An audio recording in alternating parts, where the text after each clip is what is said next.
అప్పులు ఉన్నాయంటే చచ్చిపోవడం, రిలేషన్షిప్ లో బాధలు ఉంటే చచ్చిపోవడం, మ్యారేజ్ అయ్యి అత్తమామ గొడవలు అయితే చచ్చిపోవడం. ఎక్కడికి పోతున్నారు నాకు అర్థం కాదు. 10 నిమిషాలు డెసిషన్ తీసుకొని చచ్చిపోతావే. ప్రతి ఒక్కడు లోపంతోనే పుడతాడు ఈ ప్రపంచం. ప్రతి ఒక్కడికి లోపం ఉంది. ఇంకోడు లోపాన్ని ఇంకోడు సాల్వ్ చేస్తాడు. కాబట్టి ఈ రోజు బిజినెస్ లో ప్లేస్ ఉంది అందరికి. గుర్తుపెట్టుకో, లోపమే లేకపోతే ఇక్కడ బిజినెస్ ఎవడు చేయడు. బ్యాంకులో ఉండవు, మనుషులు రంగులు మారవు. లోపం ఉంటది, ప్రపంచంలో లోపం ఉంటది. నీ లోపమే ఇంకోడికి బిజినెస్, ఇంకోడు లోపమే నీకు బిజినెస్. ధైర్యం ఒకటే లేదు నీకు, అంతే. పిరికోండ్లక్క మాట్లాడుతున్నావు. సంవత్సరం కాలం ఇంకా నువ్వు ఏది పెట్టి అంత లోపలే నాకు వద్దు అనుకుంటావు. ఇంకా నా బతుకే వేస్ట్ అనుకుంటావు. అంత ఈజీగా అన్ని వచ్చే పని అయితే ఎవడన్నా చేస్తాడు కదా. టాప్ 1% లో ఉంటాడు కదా. నువ్వు కాంట్రవర్సీలో కొట్టుకొని పోయేటప్పుడు వాడు బిజినెస్ కోసం పని చేస్తా ఉన్నాడు. పాలిటిక్స్ గురించి నువ్వు మాట్లాడేటప్పుడు వాడు బిజినెస్ గురించి స్ట్రాటజీలు ప్లాన్ చేస్తా ఉన్నాడు. నువ్వు ఎంటర్టైన్మెంట్ షోలు చూస్తున్నావు, వాడు బిజినెస్ మీడియా చూస్తుంటాడు. నువ్వు క్రికెట్ స్కోర్ చూస్తున్నావు, వాడు బిజినెస్ అనలిటిక్స్ చూస్తున్నాడు. వాడికి నీకు చాలా తేడా.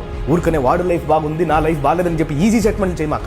నచ్చినా నచ్చకపోయినా టైం ఎవరికి రాదు ఇక్కడ. నువ్వు కష్టపడితేనే టైం వస్తుంది. నువ్వు ఇష్టపడినంత మాత్రాన టైం ఇక్కడ నీకోసం ఆగదు. నీకోసం ఇక్కడ వల్ల గుద్ది ఎవడు కూర్చోట్ల నువ్వు సక్సెస్ కొట్టాలని చెప్పి పోండాయా ఊరికే మాట్లాడతారు. ఇంకా ఎన్ని రోజులు ఇట్లా నిజాలు మాడుకుని ఉండాలి. నిజాలు చెప్తే ఓ తెగ వచ్చేస్తా ఉంటే అందరు కోపాలు. నువ్వు ఎవడరా చెప్పడానికి వస్తాయి మాటలు మీకు అందరికి. మళ్ళీ చెప్తున్నా, నిజాలు చాలా చేదుకుంటాయి కానీ ఇవన్నీ నిజాలే.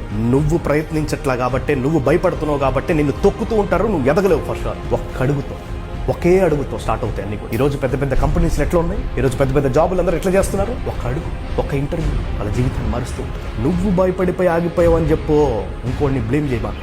ఆ అడుగు